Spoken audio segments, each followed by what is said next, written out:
Good day Sir David and I'm Melchor Aragon from the SIT3F. So yan gagawa tayo ng star topology hybrid na. So physical na. So inarrange ko lang din yan. Then naglagay ako ng switch at 2960. So yan, naglagay din ako ng router na 300N. So yan, nagkakabit ako ng straight cable. So yan, na-arrange ko rin yun, nilagyan ko ng router no. So WPA2 yan, na-arrange ko rin yan, pati yung SSID. So yan, so save settings. So yun, so naglagay na ako dyan ng switch no, 2960 no. So makikita natin dyan, naglagay din ako ng home router yun. So yan, pagkatapos nyan no, pinag-connect ko sila gamit through straight cable. Then pinag-connect ko rin din sa isang switch na nilagay ko sa server rack. So ayun, inarrange ko muna yan, binend ko lang muna yung cable para hindi nakakalito tignan.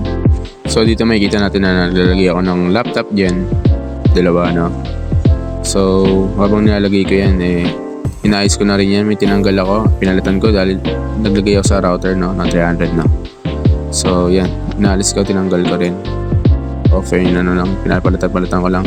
Tapos yan punta na ako desktop and PC wireless and nagkoconnect ko sila sa router. Once na ako punta ako config, then yung wireless 2.4G na inalis ko sa WPA2. So yan, nilagay ko yung mismong router na. Also nag-set ako ng room 1 dyan para sa router. So yan no. So kinoconnect ko na sila. Kinoconnect ko na yung laptop. So nanap ko ng room 1, then connect, then ilalagay lang yung router 01 na nilagay ko kanina.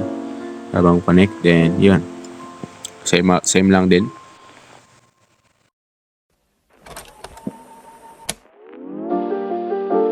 So pagkatapos no, naglagay naman ako ng panibagong home router no. So makikita natin dito na nagsisetup na ako. Hinahanap ko na yung home router. So dito naglagay na ako ng home router, then naglagay din ako ng dalawang laptop. So ayan, kakabit ko lang sa straight through cable yan sa isang switch no. So tapos nun sinetup ko na yung bend para hindi nakakalito. So yan, pagkatapos na isi-setup ko na rin yung color no. So tapos inayos ko na rin yung router para sa pangalawang room no. So yan, nilagay ko is router 02 no? So WPA2 yan. So nalagay din ako ng SSID, bali room 2 yun. So yan, sa IP address nilagay ko 2. So disable ko yung dalawang sa baba, then save settings no? Yan, nakikita natin settings. So yan, sa laptop no, in-hour off ko lang, then nilagay ko yung W300 na para sa wireless no. So yan, pagkatapos nun punta na tayo sa PC wireless, then connect tayo sa room 2. So yan, hinanap ko, then naglagay din ako ng para sa key no, router 02, same lang din.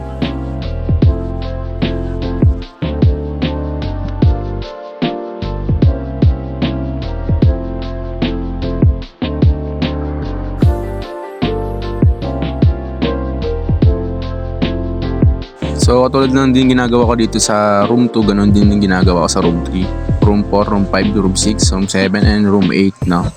So yan, panoorin lang natin. Same lang din sila ng output no, ang ginagawa ko.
So once na natapos sa lahat, no, naglagay ako ng PC, simple video, then sinimulate ko na siya, no, sa sa laptop 0, laptop 1, no.